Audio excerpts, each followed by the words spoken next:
ধরেন আপনার ১০ লাখ টাকার একটা জমি নিয়ে আপনার প্রতিবেশী কারো সাথে একটা ঝামেলা চলতেছে।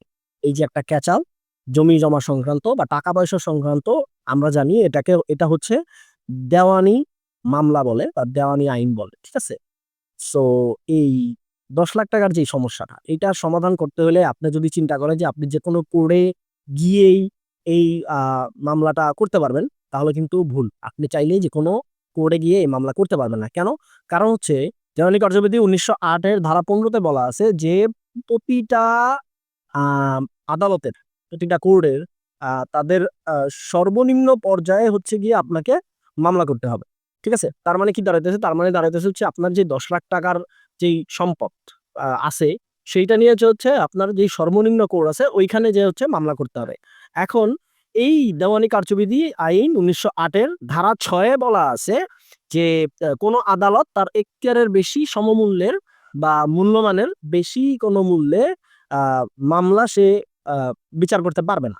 ঠিক আছে? তার মানে আমাদের যেই আইন আছে, আমাদের যেই দেওয়ানি কার্যবিধি আইন আছে বা আমাদের যে কোডগুলো আছে, এইখানে মোটামুটি আপনার আ ৫ ৫ ধরনের কোড আছে। ঠিক আছে? তার ভিতরে আ আমাদের আমরা যেহেতু ১০ লাখ টাকার সম্পত্তি নিয়ে সমস্যা। সো এই কারণে আমরা যেই কোর্টে যাবো, ১ম এ আছে হচ্ছে আমাদের সহকারী জজের আদালত। এটা হচ্ছে সর্বনিম্ন এবং এইখানে বলা আছে যে আপনার ৳১ থেকে শুরু করে ৳১৫,০০,০০০ পর্যন্ত আপনি যেকোনো ধরনের দেওয়ানি মামলা এই আদালতে করতে পারবেন। এখন এটা কোথায় বলা আছে? এটা বলা আছে হচ্ছে দ্যা সিভিল কোড অ্যাক্টস ১৮৮৭ ধারা ১৯ এ।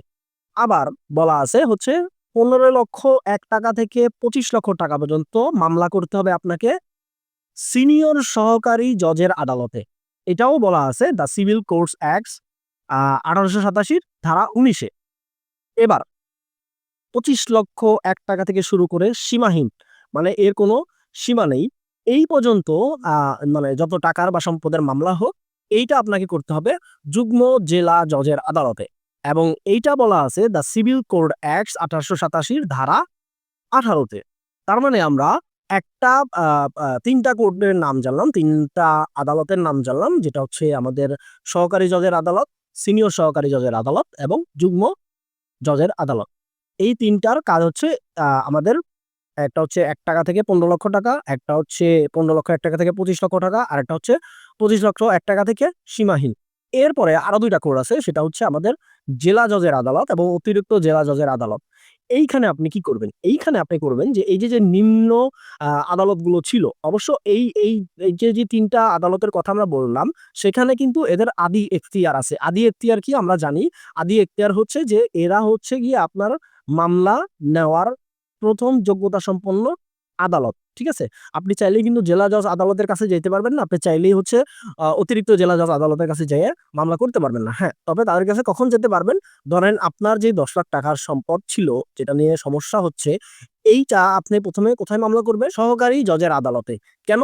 কারণ আমরা জানি যে ৳১ থেকে ৳১৫,০০,০০০ পর্যন্ত হচ্ছে সহকারী জেলা জজের আদালতে মামলা করা যায়। সো এইখানে মামলা করার পরে আপনি যেই রেজাল্টটা পেলেন, ধরেন আপনার কোনো কারণে এই রেজাল্টটা পছন্দ হয়নি। সো তখন আপনি জেলা জজ আদালত বা অতিরিক্ত জেলা জজ আদালতের কাছে গিয়া এটার জন্য আবার নতুন করে মানে যে ফলাফলটা পাইছেন, ওই ফলাফলটা সন্তুষ্ট না হলে আপনি আবার নতুন করে এখানে মামলা করতে পারবেন। সো আই থিংক আপনারা বুঝতে পারছেন যে আপনার যেই টাকার সম্পদ আছে, ওই টাকার সম্পদ উপরে বেস করে আপনি কোন আদালতে গিয়ে মামলা করবেন। আরো আইন সম্পর্কে জানতে চাইলে আমাকে ফলো দিয়ে রাখতে পারেন। টিল দেন আল্লাহ হাফেজ। আসসালামু আলাইকুম।